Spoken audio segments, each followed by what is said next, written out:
La santé sexuelle et reproductive est fondamentale pour la santé et le bien-être général de personnes, de couples, des jeunes adolescentes et de familles, ainsi que pour le développement social et économique de communautés de pays. Le Nord Kivu, une province de la République démocratique du Congo, souffrant d'une crise humanitaire persistante à cause de guerres répétitives, l'une des causes majeures de violence et inégalité à l'égard de femmes et filles, et catalyseur de défis en matière de la santé sexuelle et reproductive, notamment des difficultés liées aux grossesses non désirées,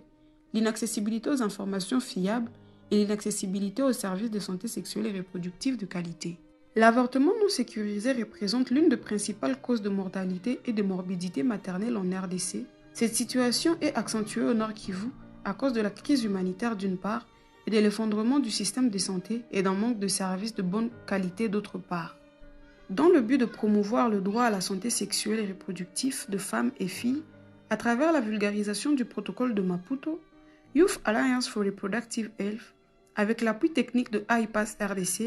et le financement de PACAD Foundation, a mis en place de groupes de discussion communautaires et organisations de dialogue avec le cadre de base dans des zones humanitaires au Nord Kivu avec les jeunes filles et femmes et les leaders locaux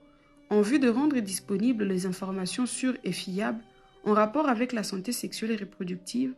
faciliter l'accès aux services de santé reproductive, ainsi que l'accès à l'avortement sécurisé à travers son réseau de référencement Mashuja aux différentes structures sanitaires. Ces groupes de discussion sont importants car ils permettent aux membres de la communauté d'avoir une compréhension claire de droits en matière de santé sexuelle et reproductive garantis par la loi, y compris le droit à l'avortement sécurisé selon le prescrit du protocole de Maputo. Ils permettent également d'éclairer les valeurs de la communauté afin que cette dernière ait une transformation considérable d'attitude, de croyances face à l'avortement sécurisé, ainsi pour faciliter de leur part l'implication dans la vulgarisation du protocole de Maputo en vue de contribuer à la réduction du taux de mortalité maternelle. Nous sommes très ravis de comprendre que le protocole de Maputo existait, sinon on ne savait pas depuis avant. Et maintenant, on a essayé un peu d'épingler les quelques points essentiels avec notre organisation. C'est très bien. Nous promettons que nous allons les mettre en application, mais aussi nous voulons que nous puissions vulgariser aux autres qui ne sont pas informés, nos collègues policiers, nos collègues pénals liés de la justice